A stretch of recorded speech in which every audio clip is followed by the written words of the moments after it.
On the Medical Watch, a little critter causing some potentially big problems. And we're not talking about cicadas.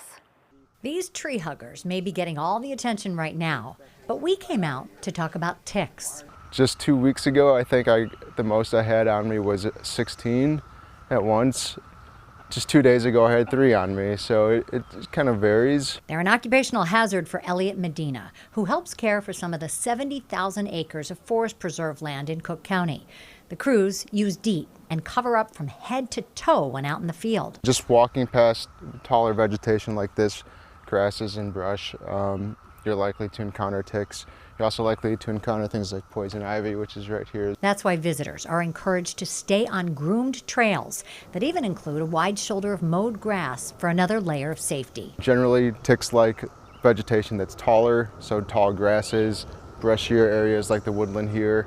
They don't so much like shorter vegetation like mowed turf or the trail surfaces, obviously. In his 14 years on the job, Elliot hasn't had any consequences from the critters that feed on blood. We see most commonly the black-legged or deer tick, as well as the American dog tick, also known as a wood tick. Those are the 2 most common that we see out here. Ticks use their mouth parts, a series of hooks, to burrow into the skin.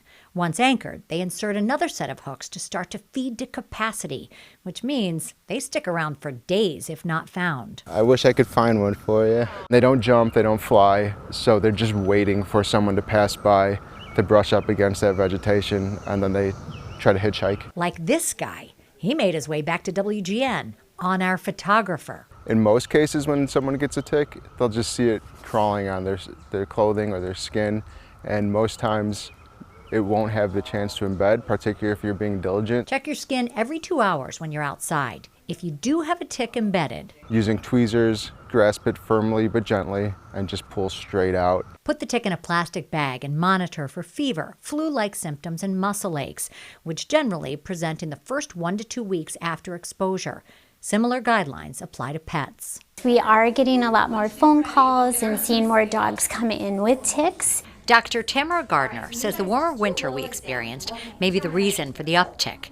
If your pets are outside in grassy and wooded areas, you want to look really well, like around the head, the ears, under the collar, armpits, maybe the back legs and paws. Just like for humans, a course of antibiotics may be prescribed to treat any signs of Lyme disease. Signs of tick-borne illness can be things like lethargy, if your dog is febrile, has a fever, swollen lymph nodes, unexplained lameness. There's no reason to be afraid of ticks. It's more of just something to be mindful of, just like mosquitoes or poison ivy. And you should definitely still come out to the forest preserves and enjoy your time out here.